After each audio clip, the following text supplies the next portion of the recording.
लेकिन अगर आप कहें डिटेल क्रिटिसिज्म किसी ने किया आज चर्चा में इस बिल का, तो वो गौरव गोगोई थे।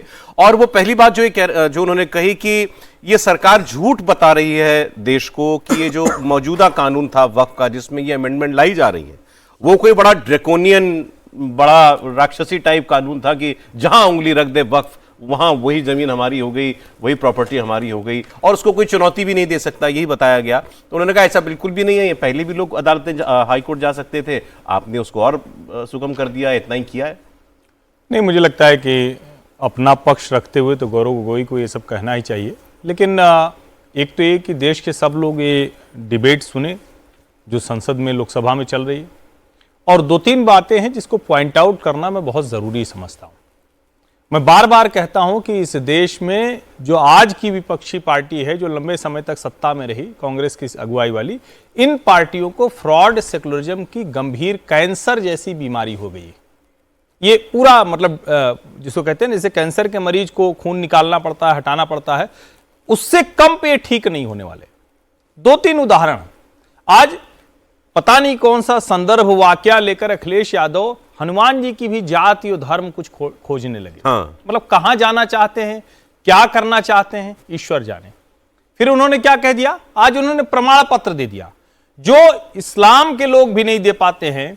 सुन्नी शिया का लखनऊ में होने वाला विवाद भाजपा की सरकार आने के पहले हर बार मारामारी होती थी, और अखिलेश यादव लोकसभा में खड़े होकर कह रहे हैं इस्लाम में तो सब एक बराबर हैं, कोई अलग नहीं है, लेकिन उसके बावजूद ये बांटना चाहते हैं। तो जब आरक्षण की बात आती है तो क्यों भाई फिर मुसलमानों को आरक्षण देते हो, वहां तो सब बराबर हैं। ये यहां तो आरक्षण का बहुत सीधा सा मतलब था कि एक वर्ग है जिसको किसी ने उनका अधिकार नहीं दिया, वंचित, शोषित, ये डॉक्टर भीमराव अंबेडकर के शब्द हैं।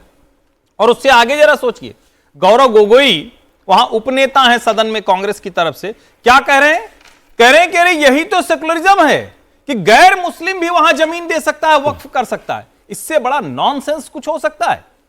अल्लाह को मानने वाला ही अल्लाह के लिए देगा ना, जो अल्लाह को मानेगा नहीं वो अल्लाह के नाम पर क्यों देगा? वो ये कर सकता है, हम भारत के संविधान में निष्ठा रखते हुए भारत के हर नागरिक के लिए जमीन देते हैं, हम भारत के संविधान में निष्ठा रखते हुए अपनी पूरी संपत्ति देश के नाम दान करते हैं, वो अल्लाह के नाम पर क्यों दान करेगा? वो जाहिर है मुसलमान करेगा। इसका मतलब ये कि गैर मुस्लिम वाला क्लॉज भी सिर्फ और सिर्फ उसी लिए आया। और जिस तरह से ये विपक्षी सिर्फ गैर मुस्लिम ही नहीं, 5 साल तक इस्लाम प्रैक्टिस करने के बाद आप नए कानून में नए कानून में, और होना ही चाहिए भाई।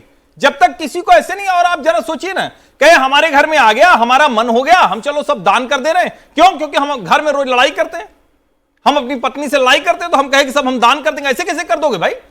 और इस तरह की मानवतावादी जो बातें हैं, जो क्लॉज हैं, जो नियम शर्तें जोड़े गए हैं, उस पर डिबेट होनी चाहिए। और मैं फिर कह रहा हूं, इस देश का विपक्ष जो ये आग लगाने की कोशिश कर रहा है, जो तथाकथित भारत जोड़ो यात्रा के दौरान बार बार राहुल गांधी कहते रहे कि केरोसिन छिड़की हुई है, बस माचिस लगाने की जरूरत है, इस बिल पर डिबेट करते हुए भी विपक्ष वही काम करने की कोशिश कर रहा है। आपको भी ऐसा लगा कि कुछ भड़काऊ बातें हुई हैं आज? सौरभ, लगातार मैं देख रही हूं और मुझे जो लग रहा है कि पूरा विपक्ष मन बना चुका है कि देश में हर शहर में दंगे हो।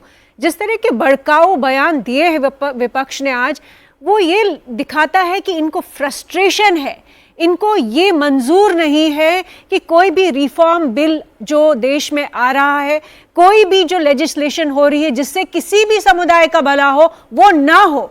वो इनकी मिसफॉर्चून है। ये लोग बहुत अनलकी रह चुके हैं कि इनके हाथों से कोई भी शुभ काम नहीं हुआ इस देश में इतने सालों, और इनको अब ये मंजूर नहीं है कि कोई सरकार फाइनली मुस्लिम महिलाओं के बारे में सोच रहा है।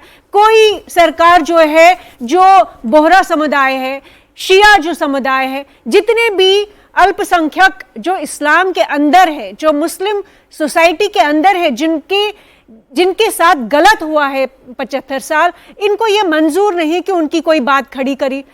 सच्चर कमीशन रिपोर्ट अगर इन्हीं की रिपोर्ट है, वो अगर आपको याद होगा, इन लोगों ने ही वो रिपोर्ट लिखाई, और इन लोगों ने बहुत बड़ा एक ये नैरेटिव बनाया कि मुस्लिम समुदाय जो है वो विक्टिम्स है, उनके साथ गलत हुआ है। और अगर फाइनली कोई सरकार उस समुदाय के लिए अच्छा सोचे कि इतनी ज्यादा जमीन, इतनी लाखों एकड़ की जो जमीन है वो 8.72 लाख प्रॉपर्टीज, 9.4 लाख हेक्टेयर बिल्कुल। प्रॉपर्टीज। तो इतनी जमीन अगर इक्वल डिस्ट्रीब्यूशन, और साथ में ही हम अपने आप को बहुत सोशलिस्ट मानते हैं, ये वही पार्टियां हैं जो अपने आप को क्या कहती है कि वो समाजवादी है, वो सोशलिस्ट है, वो सेक्युलर है, लेकिन जहां तक लैंड डिस्ट्रीब्यूशन की बात आती है, लैंड रिफॉर्म्स की बात आती है, तो तब ये अपना कम्युनल एंगल ले आते हैं और मुसलमानों को भड़काने में जो आग लगानी है वो लगाते।